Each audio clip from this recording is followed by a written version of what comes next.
As Indigo management's meeting with the DGCA has ended. Of course, we've been tracking that story as well. Indigo's top leadership was summoned by the special 4-member committee formed by DGCA. Earlier, DGCA suspended 4 flight inspectors who oversaw safety and operational compliance of the crisis-hit Indigo.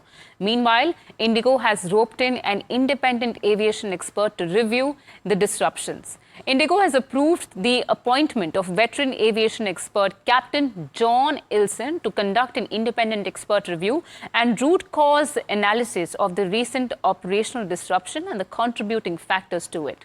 The independent expert reviewer will submit a comprehensive report to the board upon completion. I have my colleague Danish Anand joining us at the moment as well. And Danish, we've heard the term comprehensive time and again. And explain what's happening with Indigo at the moment and what are the recent updates? Well, today is the third straight day when Indigo CEO Mr. Peter Elbers has been seen at the Aviation Ministry premises, and today he was summoned along with the other top management of Indigo, and this was in front of the 4-member committee that has been formed by the DGCA, and as per the comprehensive report that they have sought, Indigo has to give out the proper reasons that why the cancellations happened and what is the plan to recover the flights that are there. And we are seeing that even today, as per their statement, they have had more than 2,000 flights. But besides that, the committee will be looking into the exact reasons why we saw massive calculations, especially between the 3rd and 5th of December.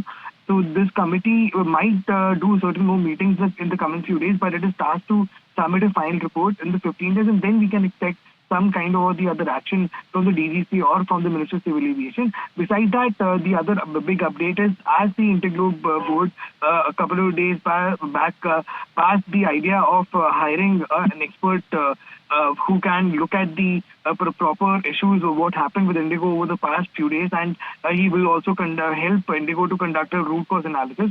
So a particular firm has been hired and expert has been hired for that. But besides this, if we look at the overall operations of Indigo, in a statement the airline has said that today they will manage to have at least 2,000 flights, and their on-time performance was also above 80%, which is constant from the past 3-4 days, and this has come after when we saw the OTP dropping to at least 3.7%, so it has recovered well from the far lows. And in the coming few days, we can expect Indigo to make certain announcements when it comes to hiring, and there are more the plans to recover the faith that they've lost in the customers. Thanks so much, Danish, for giving us all those details. But moving on, viewers, Indigo has also moved Delhi High Court for customs duty refund of over 900 crore rupees paid as customs duty on aircraft engines and parts re-imported into India after overseas repairs. Indigo argued that the levy of customs duty on such re-imports was unconstitutional and amounted to double levy on the same transaction. Indigo said that the aircraft were sent outside India for maintenance and other essential procedures. Upon their return to India, the Customs Department levied exorbitant duties, which according to Indigo are not in accordance with the rules. But Civil Aviation Minister K. Ram Mohan Naidu told the Parliament that the government cannot impose fare caps for an entire year, citing seasonal fluctuations in demand and operational realities of the aviation sector. The minister said airfares traditionally rise during periods of high demand and that it would not be viable for the ministry to enforce an annual cap. He added that the ministry has expanded flight routes and brought more flights into the system to ensure passengers have multiple travel options at times when demand spikes.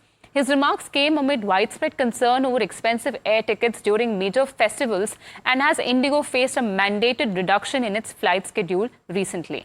Let's listen into the minister. It is not that every day they are rising you see an increase in the fares. When these festive seasons are there, when there is a specific demand that originates in this location for most people to travel, and exactly the examples were also taken, Kerala, during Onam, during Christmas, during that specific period, most of the people who are working in the Gulf area, they all want to come back and visit their families in that time. There is a specific season that you see that there is a huge capacity that is going to be there, and those are the routes, specific routes also you can see that this is where the airfares are rising because of the demand that originates.